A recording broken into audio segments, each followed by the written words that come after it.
आइए दोस्तों, आज जानते हैं एक नए विषय, एक नया टॉपिक जिसके अंदर मैं इंजन कूलिंग सिस्टम की बात करूंगा। इंजन कूलिंग सिस्टम, इंजन के अंदर कूलिंग सिस्टम क्यों लगाया जाता है, ये कितने तरह के होते हैं, किस तरीके से वर्क करता है। तो इंजन कूलिंग सिस्टम को आइए जानते हैं और समझते हैं कि इंजन कूलिंग सिस्टम क्या है। आइए जानते हैं कूलिंग सिस्टम क्या है। तो कूलिंग सिस्टम इंजन को वर्किंग टेम्परेचर प्रदान करता है, यानी कि ना तो इंजन को आवश्यकता से ज़्यादा गर्म होने देता है और ना तो इंजन को आवश्यकता से ज़्यादा ठंडा होने देता है। इसलिए ही वर्किंग टेम्परेचर एक समान हो सके, इसलिए कूलिंग सिस्टम को लगाया जाता है इंजन के अंदर। तो वर्किंग टेम्परेचर क्या है, यानी कि वह तापमान जिस तापमान के अंदर इंजन अच्छा परफॉर्मेंस करता हो, अच्छा काम करता हो, वह तापमान इंजन का वर्किंग टेम्परेचर कहलाता है। तो आइए जानते हैं कूलिंग सिस्टम कितने तरह के होते हैं। तो कूलिंग सिस्टम दो तरह के होते हैं, वाटर कूलिंग सिस्टम और एयर कूलिंग सिस्टम। तो आज वाटर कूलिंग सिस्टम के बारे में जानकारी प्राप्त करेंगे। अगले टॉपिक में मैं बताऊंगा कि एयर कूलिंग सिस्टम क्या है, यह कैसे काम करता है, उसके बारे में। आइए जानते हैं वाटर कूलिंग सिस्टम के बारे में। तो जानते हैं वाटर कूलिंग सिस्टम का कंपोनेंट्स कौन कौन सा है। तो components of water cooling system, उसमें वाटर कूलिंग सिस्टम में पहला कंपोनेंट्स है वाटर, यानी कि पानी या तो कूलेंट। ये कहीं कहीं पे पानी भी इस्तेमाल किया जाता है वाटर कूलिंग सिस्टम के अंदर, या तो कूलेंट का व्यवहार में लाया जाता है। दूसरा सिस्टम है radiator. Radiator water cooling system का मुख्य कंपोनेंट से मुख्य अवयव है। तो जानते हैं वाटर कूलिंग सिस्टम रेडिएटर के मुख्य 3 भाग होते हैं, अपर टैंक, दूसरा लोअर टैंक, तीसरा ट्यूब। तो रेडिएटर के मुख्य 3 भागों में से ट्यूब के मुताबिक, ट्यूब्स किस तरह का लगा हुआ है उसके मुताबिक रेडिएटर को 3 भाग में बांटते हैं। एक ग्लाइडर ट्यूब रेडिएटर, दूसरा ट्यूबुलर रेडिएटर और तीसरा होता है हनीकॉम रेडिएटर। यानी कि ट्यूब के मुताबिक रेडिएटर को 3 भागों में बांटते हैं। रेडिएटर का मुख्य 3 भाग होता है, अपर टैंक, लोअर टैंक और ट्यूब। आइए अब जानते हैं water pump. Components of water cooling system का तीसरा है वाटर पंप। तो वाटर पंप के अंदर कौन कौन सा कंपोनेंट्स लगा हुआ है। तो बॉडी, इम्पेडल जिसे रोटर भी कहते हैं, शाफ्ट, बेरिंग या बुश। बेरिंग या बुश दोनों में से कोई एक चीज वाटर पंप में होता है। वाटर पंप सील, जो पानी को बाहर नहीं निकलने देता, वो सील कर देते हैं। और तीसरा होता है पुली। वाटर पंप को चलाने के लिए इतने सारे कंपोनेंट्स उसके अंदर, उस पंप के अंदर लगे होते हैं। अगला होता है चौथा कूलिंग फैन। रेडिएटर को एक समान ठंडा रखने के लिए, एक समान या तो गर्म रखने के लिए फैन लगाया जाता है। अगला होता है थर्मोस्टेट वाल्व। रेडिएटर कैप 2 तरह का होता है, नॉर्मल कैप और प्रेशर कैप। एक्सपेंशन टैंक लगे होते हैं। पंप ऑपरेटिंग बेल्ट होता है, पंप को चलाने के लिए बेल्ट लगाए जाते हैं। या तो कहीं कहीं पंप को चलाने के लिए अन्य किसी भी चीज से ड्राइव दिया जा सकता है, चेन ड्राइव भी दिया जा सकता है, या किसी भी तरह से उसको पंप को चलाने के लिए ड्राइव दिया जाता है। तो ज्यादातर बेल्ट का व्यवहार किया जाता है पंप को चलाने के लिए। अगला होता है होज पाइप और अंतिम ड्रेन टैप। ड्रेन टैप का काम क्या होता है कि टैंक में किसी कारणवश हमें पानी बाहर निकालना हुआ तो हम नीचे से ये लोअर टैंक में फिट किया जाता है, ताकि आसानी से इस टैप को खोल सकें और उसके अंदर कूलेंट या जो पानी है उसे हम आसानी से निकाल सकें। तो आइए अब जानते हैं कि रेडिएटर काम कैसे करता है, वाटर कूलिंग सिस्टम जो है वो काम किस तरीके से करता है। तो इसे हम एक चित्र के माध्यम से समझने की कोशिश करेंगे। चित्र के माध्यम से समझेंगे कि कूलिंग सिस्टम वर्क कैसे करता है।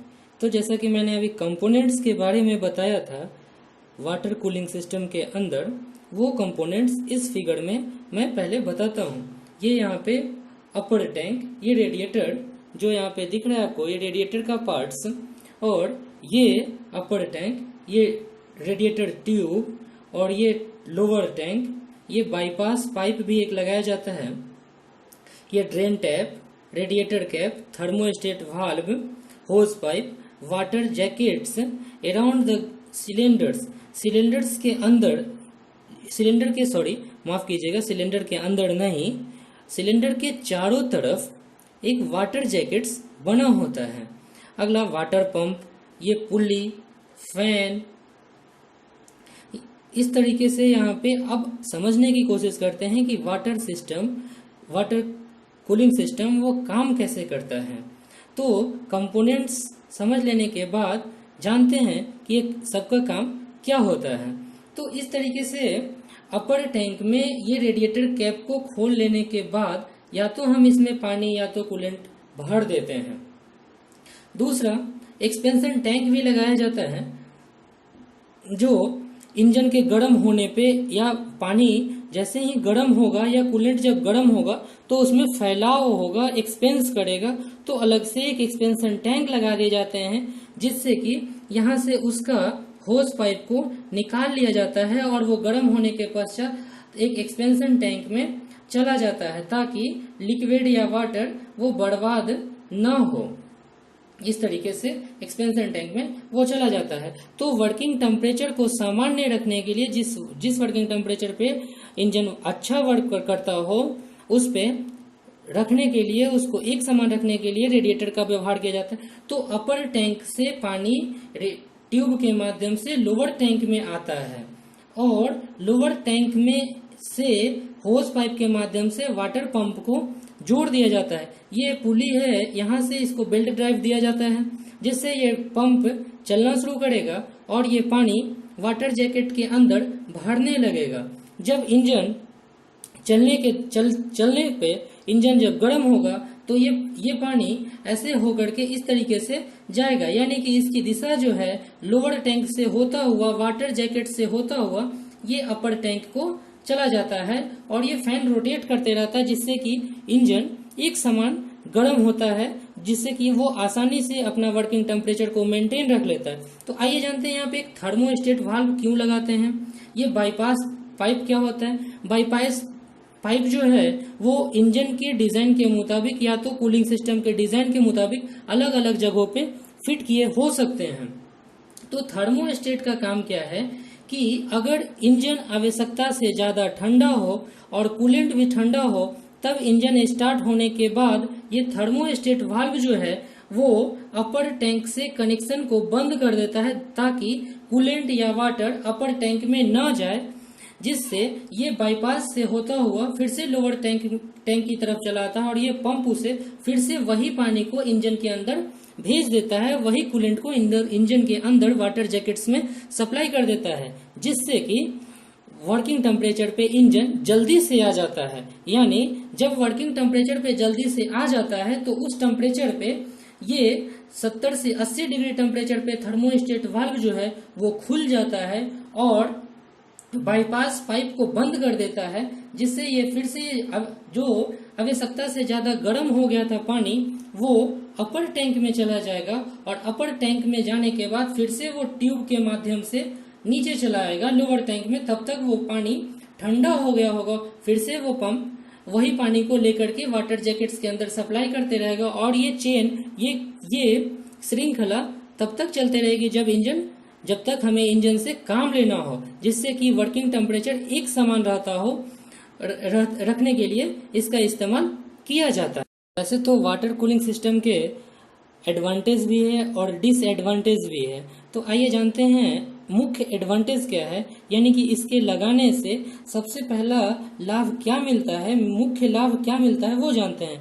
तो मुख्य लाभ यह मिलता है कि इंजन के अंदर इंजन को एक समान तापमान पे वर्क करने के लिए इसे फिट किया जाता है और ये इंजन के वाइब्रेशन को, इंजन के साउंड को बहुत हद तक कम कर देता है। इसके पीछे का कारण क्या है कि ये सिलेंडर्स के अंदर जो वाटर जैकेट्स बने होते हैं, तब वाटर जैकेट्स में पानी भरा होने के कारण या कूलेंट्स भरा होने के कारण इंजन जो चलने के दौरान जो आवाज पैदा करती है वो इसे ये पहली वाटर जैकेट्स के अंदर पहला दीवार से दूसरे दीवार के बीच जो पानी होती है वो उस आवाज को एब्जर्व कर लेता है, रोक लेता है, सोख लेता है और वो बाहर नहीं जाने देता, जिससे कि साउंड पॉल्यूशन यानी कि शोर प्रदूषण की समस्याओं को काफी हद तक कम करता है। दूसरा कि ये आसानी से इसे इंजन के अंदर लगाया जा सकता है और इंजन के अंदर कहीं और इंजन को कहीं भी फिट किया जा सकता है, या तो इंजन के या तो किसी भी व्हीकल में अगर इंजन को फिट किया गया हो तो इंजन को व्हीकल का आगे भी फिट किया जा सकता है, या तो बीच में भी फिट किया जा सकता है, या तो पीछे भी फिट किया जा सकता है। यानी कि वाटर कूलिंग सिस्टम के साथ इंजन को किसी भी जगह पे गाड़ी के अंदर फिट किया जा सकता है। लेकिन यह काम एयर कूलिंग सिस्टम वाले के साथ करना काफी कठिनाइपूर्ण होता है। इसके अंदर एक रेडिएटर कैप जो यहाँ लगा होता है, ये दो तरीके का रेडिएटर कैप लगा होता है, एक तो प्रेशर कैप और दूसरा ऑर्डिनरी कैप। तो प्रेशर कैप का क्या काम होता है कि अगर इसके अंदर जब कूलेंट अगर भर दिया जाता है तब वो इंजन के वर्किंग टेम्परेचर पर या तो उससे अत्यधिक गर्म होने पे ये फैलने लगता है। फैलने के कारण ये प्रेशर कैप क्या होता है कि इसको ये नीचे की तरफ बंद किए हुए रखता है, लेकिन जैसे ही इसके तापमान में वृद्धि होती है तब ये प्रेशर कैप ऊपर की तरफ, इसमें स्प्रिंग लोडेड होता है जो ऊपर की तरफ चला जाता है और ये एक्सपेंशन होज की नली खुल जाती है और जो आवश्यकता से ज्यादा जो कूलेंट होता है वो इस टैंक में आके जमा हो जाता है और फिर ठंडा हो जाने के बाद ये स्प्रिंग लोडेड जो प्रेशर कैप होता है वो नीचे की तरफ आ जाता है और ये फिर से कूलिंग अपने इस रेडिएटर के अंदर आ जाती है। इसके डिमेरिट्स, इसके डिसएडवांटेज क्या है? ये इसको चलाने के लिए इंजन की पावर, इंजन का शक्ति उपयोग में लाया जाता है, जिससे कि इंजन की एफिशिएंसी कम हो जाती है, कुछ कम हो जाती है, ज्यादा का फर्क तो नहीं पड़ता, कुछ कम हो जाती है। दूसरा, इंजन का वजन बढ़ जाता है, लेकिन यही एयर कूलिंग सिस्टम में इंजन का वजन नहीं बढ़ता है। तो अगले वीडियो में या अगले जब हम एयर कूलिंग के बारे में बताएंगे तब हम वहाँ पे इस वाटर कूलिंग सिस्टम और एयर कूलिंग सिस्टम में एडवांटेज क्या है, डिसएडवांटेज क्या है, वो अगले नेक्स्ट वीडियो में मैं उसकी बात करूँगा। उम्मीद करता हूँ कि यह वीडियो आपको काफ़ी लाभप्रद लगा होगा और काफ़ी अच्छा लगा होगा, जो अन्य एग्जाम में या किसी भी परीक्षा में, खासकर ITI वाले के लिए जो डीजल मैकेनिक ट्रेड से है या मोटर मैकेनिक ट्रेड से है या ट्रैक्टर मैकेनिक से है या इत्यादि जो भी, तो इस तरीके से उन सब व्यवसायों के लिए ये वीडियो काफ़ी लाभप्रद रहा होगा। वीडियो देखने के लिए धन्यवाद।